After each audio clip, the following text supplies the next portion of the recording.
नमस्कार दोस्तों, एसएससी दिव्य में आपका स्वागत है। आज हम रीजनिंग के प्रैक्टिस सेट 160 देखेंगे। इसमें रीजनिंग के 20 इंपॉर्टेंट प्रश्न हैं। यदि आप एसएससी, रेलवे या किसी भी स्टेट एग्जाम की तैयारी कर रहे हैं तो ये प्रैक्टिस सेट आपके लिए काफी इंपॉर्टेंट है, क्योंकि इस प्रैक्टिस सेट में जो प्रश्न दिए गए हैं उसी टाइप के प्रश्न आपके परीक्षा में पूछे जाएंगे। तो चलिए शुरू करते हैं हम क्वेश्चन नंबर 1 से। प्रश्न संख्या 1 से। प्रश्न संख्या 1 आपके सामने है। नीचे दी गई श्रृंखला श्रेणी में प्रश्नवाचक चिन्ह के स्थान पे कौन सी संख्या आएगी? प्रश्नवाचक चिन्ह के स्थान पे कौन सी संख्या आएगी वो हमें ज्ञात करना है। तो यहाँ पे जो संख्या आएगी उसको ज्ञात करने के लिए हम क्या करते हैं, 120 का संबंध 143 के साथ, 143 का संबंध 168 के साथ और 168 का संबंध 195 के साथ हम ज्ञात करते हैं। तो 120 को क्या करने से 143 हमें प्राप्त होगा। आपके दिमाग में एग्जाम में ये चलना चाहिए, वो भी आपके दिमाग में ये सेकेंडों में आना चाहिए। अब यहाँ पे हम देखते हैं कि 120 से 143 जोड़ का नियम लगाते हैं तो 23 जोड़ने से हमारे पास 143 आता है। कितना जोड़ने से? 23 जोड़ने से ये 143 हमारे पास आ रहा है। तो हम क्या करेंगे, पहले हम जोड़ का नियम लगा के देखेंगे।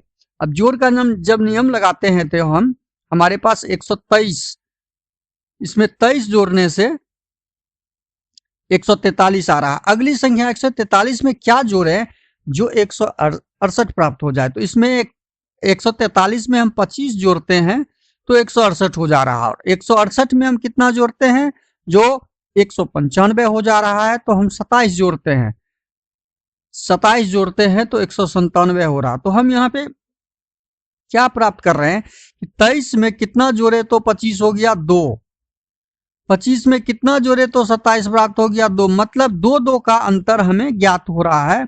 हम अगली संख्या में 2 जोड़ दें, यानी 27 में 2 जोड़ दें तो प्रश्नवाचक चिन्ह के स्थान पे हमारा आंसर आ जाएगा। तो 27 में 2 जोड़ देंगे तो 29, मतलब 195 में कितना जोड़ना होगा? 29 जोड़ना होगा।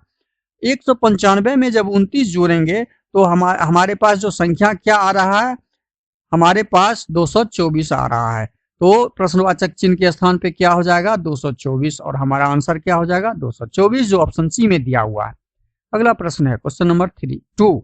नीचे दिए गए विकल्पों में से संबंधित संख्या को चुनिए। इसमें भी प्रश्नवाचक चिन्ह के स्थान पे क्या आएगा उसे ज्ञात करना है। अब प्रश्नवाचक चिन्ह पे जब भी ज्ञात करने के लिए आए, हमेशा ध्यान रखिए ये एनोलॉजी, जो ये मार्किंग दिया हुआ हो उससे पहले संख्याओं के बीच क्या संबंध है वो ज्ञात करना है। 77 का 44 के साथ क्या संबंध है वो ज्ञात करने के लिए हम क्या करेंगे, 77 में से -33 यदि कर लेते हैं तो 44 प्राप्त हो जाता है। उसी प्रकार 57 में से हम कितना माइनस कर लेंगे? -33 कर लेंगे तो हमारा प्रश्नवाचक चिन्ह के स्थान पे संख्या जो आएगा वो प्राप्त हो जाएगा। तो हमें प्राप्त हो रहा है 24। 57 में से 33 यदि माइनस करते हैं तो 4 3 7 3 2 5, 24 हो रहा है, जो ऑप्शन बी में दिया हुआ है। ऑप्शन बी हमारा क्या हो जाएगा? सही हो जाएगा। अगला प्रश्न है क्वेश्चन नंबर 3। निम्नलिखित प्रश्न में लुप्त संख्या ज्ञात कीजिए। अब लुप्त संख्या यहाँ पे दिया हुआ है, उसे ज्ञात करना है। जब देखिए इस तरह के प्रश्न जब भी आवे तो हमें छोटी संख्या से बड़ी संख्या की तरफ मूव करना है, चलना है। छोटी संख्या से बड़ी संख्या के बीच पैटर्न को ढूंढना है, संबंध को ढूंढना है। अब 6 12 को क्या किया गया जो 78 हो गया। 6 और 12 को क्या किया गया जो 78 हो गया। तो 6 12 6 72, यदि इसको हम गुना करते हैं तो 12 6 72, 72 में हम कितना जोड़ते हैं? 72, 6 जोड़ते हैं तो 78 होता है। क्या वही संबंध अगले में, अगली रो में लग रहा है? 15 6 90, और यहाँ 9 जोड़ना पड़ रहा है। यहाँ पे क्या जोड़ना पड़ रहा है? 9। इस आधार पे हमारा ये पैटर्न काम नहीं कर रहा है, ये संबंध स्थापित नहीं हो रहा। अब हम क्या करेंगे, दूसरा तरीका अपनाएंगे। अब इसमें क्या करते हैं कि 12 को 6 से गुना करके देखते हैं।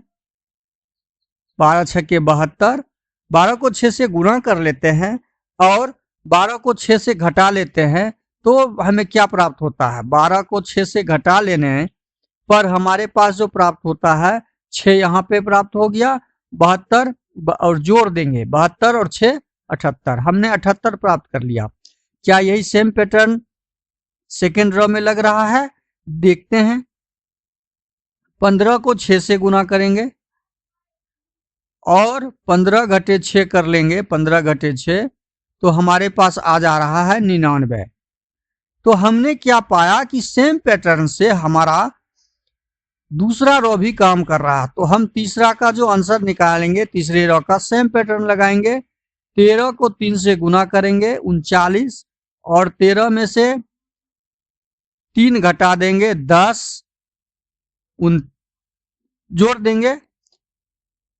उसके बाद हम जोड़ेंगे तो क्या आ जाएगा, 39 10 49। हमारा आंसर क्या आ रहा है 49। प्रश्नवाचक चिन्ह के स्थान पे हमारा क्या हो जाएगा 49, जो ऑप्शन ए में दिया हुआ है। अगला प्रश्न है क्वेश्चन नंबर 4।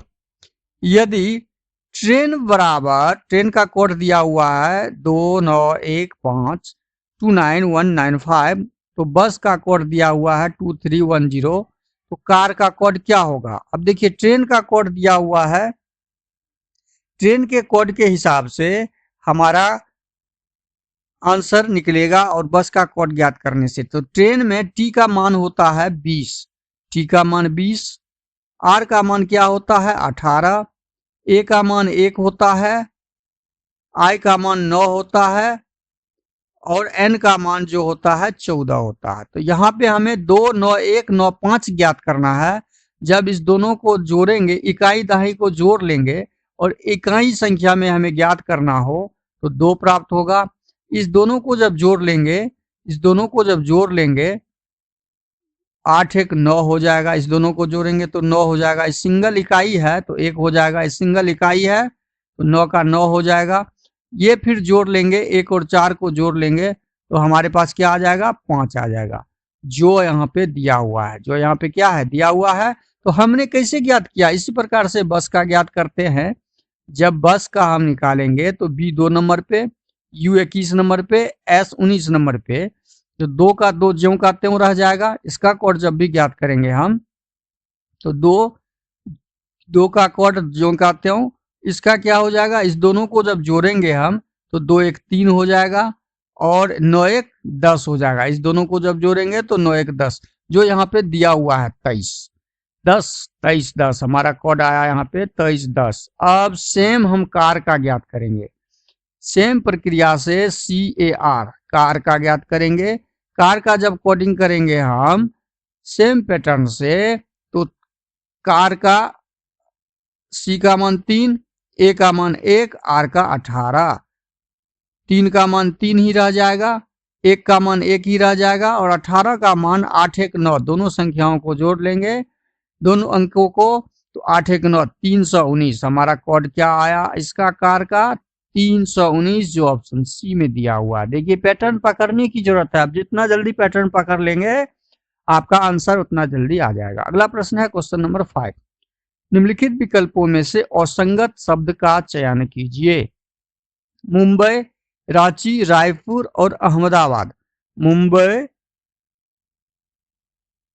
रांची, रायपुर और अहमदाबाद में ये बड़े बड़े शहरों के नाम हैं, लेकिन बड़े बड़े शहरों के नाम के साथ ये राजधानी भी है। ये क्या है, राजधानी के नाम भी है।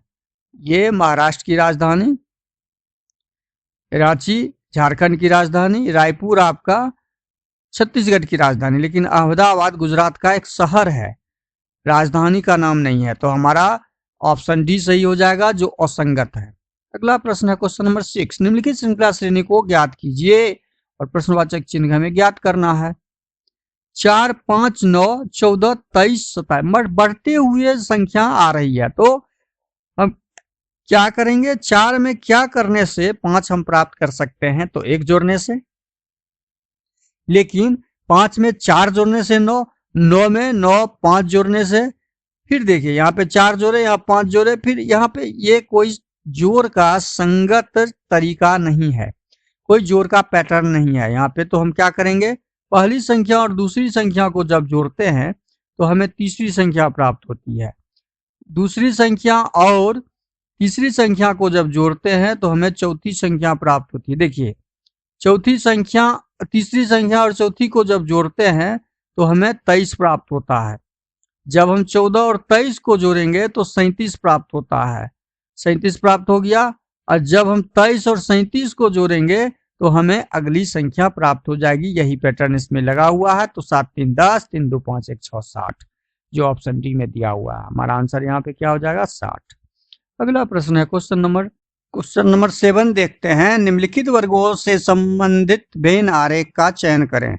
प्रश्न में क्या दिया है कि वेन आरेख बनाना है। वेन आरेख बनाने के लिए हम क्या करते हैं? शब्दों के साथ संबंध स्थापित करते हैं। तो लैपटॉप, मोबाइल और इलेक्ट्रॉनिक्स, ये लैपटॉप एक यंत्र है। ये लैपटॉप का यदि हम चित्र वेन आरेख बनाते हैं तो ये मोबाइल का अलग बनेगा, क्योंकि दोनों अलग अलग यंत्र हैं। अब ये दोनों यंत्र कहाँ पे आएंगे? इलेक्ट्रॉनिक्स में आएंगे। चूंकि ये दोनों इलेक्ट्रॉनिक्स समान है तो ये दोनों इलेक्ट्रॉनिक्स में आ जाएंगे। तो इस तरह के डायग्राम हमारे ऑप्शन डी में दिख रहा है, जो ऑप्शन डी सही हो जाएगा। अगला प्रश्न है क्वेश्चन नंबर 8। निम्नलिखित प्रश्न संयोजन आकृति में त्रिभुज तथा रेखाएं की संख्या ज्ञात करें। त्रिभुज एवं रेखाएं की संख्या ज्ञात करने के लिए क्या करेंगे हम? ये त्रिभुज है एक त्रिभुज ये है, तो दो त्रिभुज हमारे पास आ गए। अब इसमें 1 2 3 4 त्रिभुज यहाँ पर है, तो 4 गुने 2 8 2 10 त्रिभुज हो गए हमारे पास। कुल 10 त्रिभुज हमें यहाँ पे दिख रहे हैं। और कहाँ पे दिख रहा है? एक त्रिभुज ये दिख रहा है, 10 1 11 हो गया, 10 1 11 हो गया। एक त्रिभुज यहाँ दिख रहा है, 11 1 12 हो गया। और एक त्रिभुज आपका और कहाँ पे दिख रहा है? एक त्रिभुज यहाँ, एक त्रिभुज यहाँ, 11 1 12। और लाइनों की संख्या जब हम ज्ञात करेंगे, लाइन की संख्या हमारे पास, लाइन की संख्या दोनों मिला के हमें प्राप्त करना है। एक लाइन ये हो गया, एक लाइन ये हो गया 2, एक 3, एक 4 और 5 6 7 और 8। टोटल लाइन की संख्या हमारे पास कितने हो गए? त्रिभुज की संख्या 12, लाइन की संख्या 8, कुल लाइन और त्रिभुज की संख्या 20, जो ऑप्शन बी में दिया हुआ। हमारा ऑप्शन बी सही हो जाएगा। अगला प्रश्न है क्वेश्चन नंबर 9। नीचे दिए गए विकल्पों में से संबंधित शब्द को चुनिए। संबंधित शब्द को चुनना है और प्रश्नवाचक चिन्ह के स्थान पे क्या आएगा उसे ज्ञात करना है। खिलाड़ी का संबंध टीम के साथ, तो कलाकार का संबंध किसके साथ होगा वो ढूंढना है। तो खिलाड़ी जितने भी ग्रुप में होते हैं उसे टीम बोला जाता है। तो टीम में खिलाड़ी होते हैं, खिलाड़ी टीमों का निर्माण करता है। तो कलाकार गिरोह का निर्माण नहीं करता है, भीड़ का निर्माण भी नहीं करता है, झुंड का निर्माण भी नहीं करता है, वो दल का निर्माण करता है। तो कलाकार का दल के साथ संबंध स्थापित हो जाएगा, जिस प्रकार आपका खिलाड़ी टीम के साथ संबंध है। तो इस प्रश्न का सही आंसर ऑप्शन बी है। अगला प्रश्न है क्वेश्चन नंबर 10। कौन सा विकल्प श्रृंखला श्रेणी को पूरा करेगा? अब श्रृंखला श्रेणी को पूरा करने के लिए हमारे पास विकल्प जो है वह कौन सा है? अब देखते हैं यहाँ पे 1 2 3 4 5 6 7 8 9 10 11 12। तो जब हम 12 यहाँ पे है तो 4 4 का ग्रुप लेंगे। 4 4 का जब ग्रुप लेंगे हम तो 1 2 3 4 1 2 3 4 1 2 3 4। अब देखिए यहाँ पे शुरू में डी है और यहाँ पे भी शुरू में डी है। इसका मतलब यहाँ पे शुरुआत डी से होगा। हमारा पहला लेटर डी हो जाएगा। अब डी के बाद यहाँ पे क्या दिया हुआ है? सेकंड में सेकंड का ज्ञात करना है। डी सी, यहाँ दो शब्द ही दिया हुआ है। यहाँ भी सी है, लास्ट में सी है, यहाँ भी लास्ट में सी है, तो यहाँ भी लास्ट में सी होगा। और यहाँ डी सी, दो शब्द है।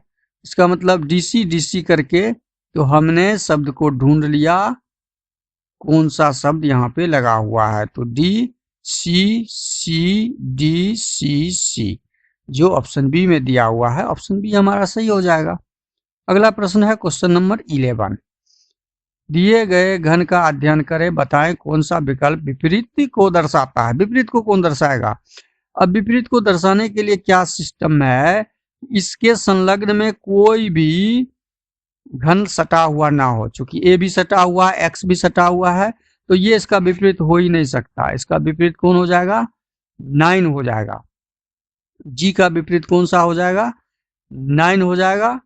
जी का विपरीत 9 हमें ज्ञात करना है। बताए कौन सा विपरीत को, अच्छा विपरीत को दर्शाता है।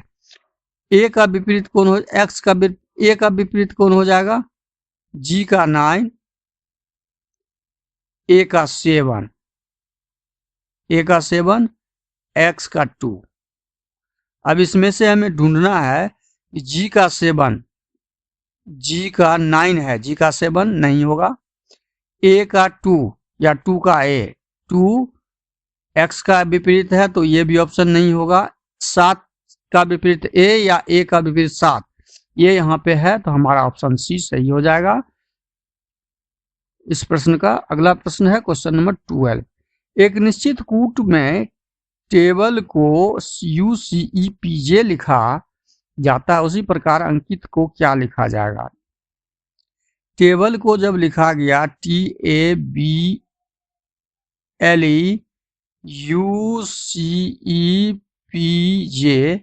तो टी है 20 नंबर पे आपका, ए 1 नंबर पे, 2 नंबर पे, 11 नंबर पे, 5 नंबर पे। 20 को 21 किया, 3 किया, 5 किया, 16 किया और 10 किया। अब समझिए यहाँ पे इसको सही से आपको समझना है कि 20 से 21 किया, कितना जोड़ा, +1, 1 को 3 किया +2, 2 को 5 किया +3, 11 को 16 किया +4, 5 को 10 किया +5, मतलब 1 2 3 4 5 प्लस का पैटर्न है। तो आप अंकित का ज्ञात कीजिए। एक नंबर पे, n 14 नंबर पे, 11 नंबर पे, 9 नंबर पे, 20 नंबर पे। अब हमें बताइए इसमें कितना जोड़ना है, 1 जोड़ना है। कितना जोड़ना है हमें, 1 जोड़ना है इसमें। तो ए में 1 जोड़ेंगे तो बी हो जाएगा हमारा, बी से शुरू होने वाला। इसमें 2 जोड़ेंगे,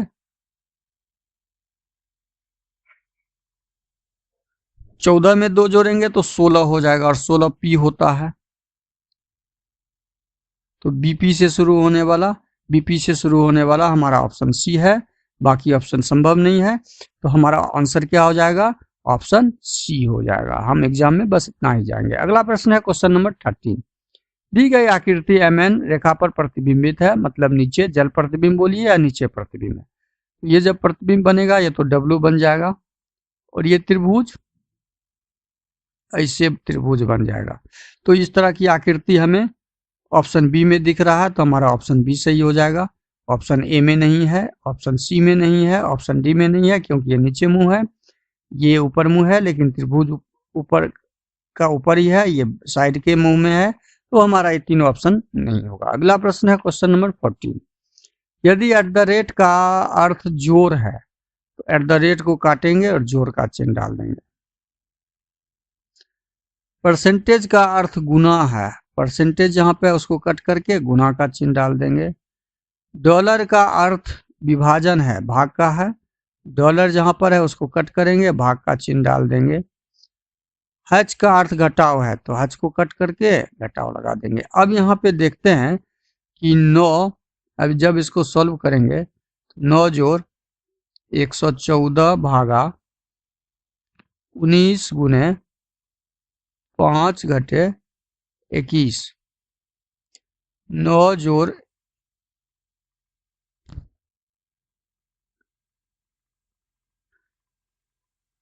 6 गुने 5 घटे 21, 9 जोड़ 30 घटे 21, 9 जोड़ 30 39 घटे 21, तो हमारा आंसर क्या आ गया, 8 18, जो ऑप्शन बी में दिया हुआ है। इस प्रश्न का सही आंसर क्या हो जाएगा, देखिए चेंज करना सीखिए। @ का अर्थ जोड़, तो @ को हटा के हमने जोड़ डाल दिया, तो हमारा आंसर 14 नंबर प्रश्न का ऑप्शन बी आ रहा। अगला प्रश्न है क्वेश्चन नंबर 15। उस सब विकल्प का चयन करें जो दिए गए संख्या समूह के अनुसार दिया गया है। अब संख्या समूह यहाँ पे दिया गया है, इसमें संबंध स्थापित करना है। 4 से 6 किया और 6 से 8 किया, मतलब +2 का यहाँ पे पैटर्न दिख रहा है। 12 से 14 किया, 14 से 16 किया, यहाँ भी पैटर्न सेम पैटर्न है +2 का। अब हमें ज्ञात करना है +2 वाला पैटर्न इसमें है कौन सा।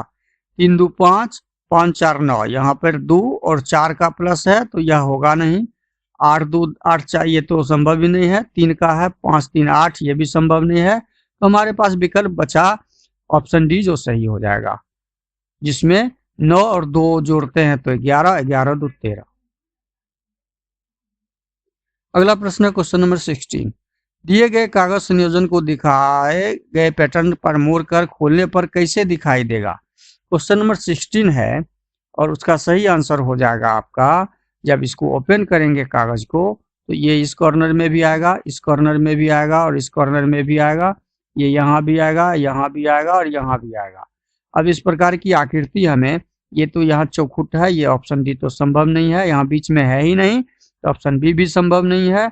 ये 2 ही कॉर्नर में कटा हुआ चित्र दिख रहा है, यहाँ चारों में होना चाहिए, ऑप्शन सी भी नहीं होगा। तो हमारा ऑप्शन ए सही हो जाएगा। हमारा ऑप्शन कौन सा सही हो जाएगा, ए सही हो जाएगा।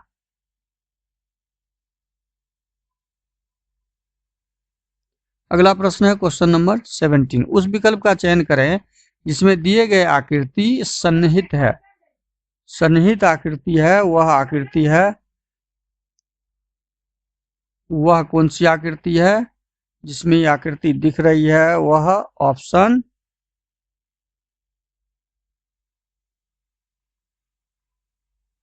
सी में दिख रहा है। ऑप्शन सी इस प्रश्न का सही आंसर हो जाएगा, ऑप्शन सी।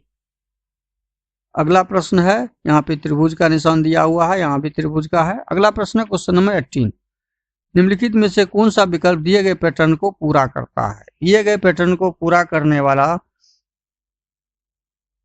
विकल्प है आप ऑप्शन बी। देखिए ऑप्शन ए संभव ही नहीं है, क्योंकि यहाँ पे आकृति जब भी बनेगी इसका ठीक विपरीत, तो इसका ठीक विपरीत आकृति यहाँ पे ये दिया हुआ है, तो ऑप्शन बी हमारा सही हो जाएगा। ऑप्शन सी भी नहीं है, यहाँ पे बीच में इस तरह की आकृति नहीं है, और ये उल्टा आकृति है, यहाँ भी बीच में नहीं है, तो ये भी संभव नहीं है। अगला प्रश्न है क्वेश्चन नंबर 19। नीचे दिए गए विकल्पों में से संबंधित आकृति का चयन करें। संबंधित आकृति का चयन करने के लिए हमें प्रश्न का आंसर ढूंढना है। प्रश्न का आंसर क्या हो जाएगा, देखिए यहाँ पे ये लाइन खिंचा हुआ और ये ब्लैक कर दिया, पूरे लाइन को भर दिया गया, और ये दिशा नीचे की तरफ था और जिसको उठा के ऊपर की तरफ कर दिया तीर को। अब इसी प्रकार की ये यहाँ पे यदि लाइन है तो यहाँ ब्लैक वाला कोई चिन्ह आएगा, ब्लैक आएगा, तो ब्लैक के साथ साथ ये यदि नीचे की तरफ है तो ये आपका ऊपर की तरफ कोई निशान होगा। अब देखिए यहाँ पे ब्लैक के साथ साथ ऊपर की तरफ हमारे ऑप्शन सी में दिख रहा है, ऑप्शन सी हमारा आंसर सही हो जाएगा। ऑप्शन बी में नहीं है, ये गोल व्हाइट दिख रहा है और ये बड़ा चित्र दिख रहा है, तो ऑप्शन ए भी नहीं होगा। अगला प्रश्न है क्वेश्चन नंबर 20। वेन आरेख निम्नलिखित में से कौन सी संख्या केवल ताजे फलों को दर्शाते हैं। केवल ताजे फल, फल का तो यहाँ पे देखिए वेजिटेबल तो हट ही जाएगा, ये हो गया आपका रोटेट फ्रूट, रोटेट भी हट जाएगा, बचा फ्रूट, फ्रूट आपका ये गोल वाला एरिया है, और फ्रेश ताजे फल मतलब केवल ताजे फल का, तो केवल ताजे फल यहाँ पे ये ताजा को भी दर्शाता है और फ्रूट को भी दर्शाता है, जो ऑप्शन डी में दिया हुआ है 2 आएगा इस प्रश्न का सही आंसर। वीडियो शुरू से अंत तक जरूर देखिए, वीडियो अच्छा लगे तो लाइक और कमेंट कर दीजिएगा। चैनल पर नए आए हैं तो प्लीज चैनल को सब्सक्राइब कर लीजिए, बेल आइकन को ऑल सेट पे डालना मत भूलिएगा। थैंक यू, धन्यवाद, जय हिंद, जय भारत।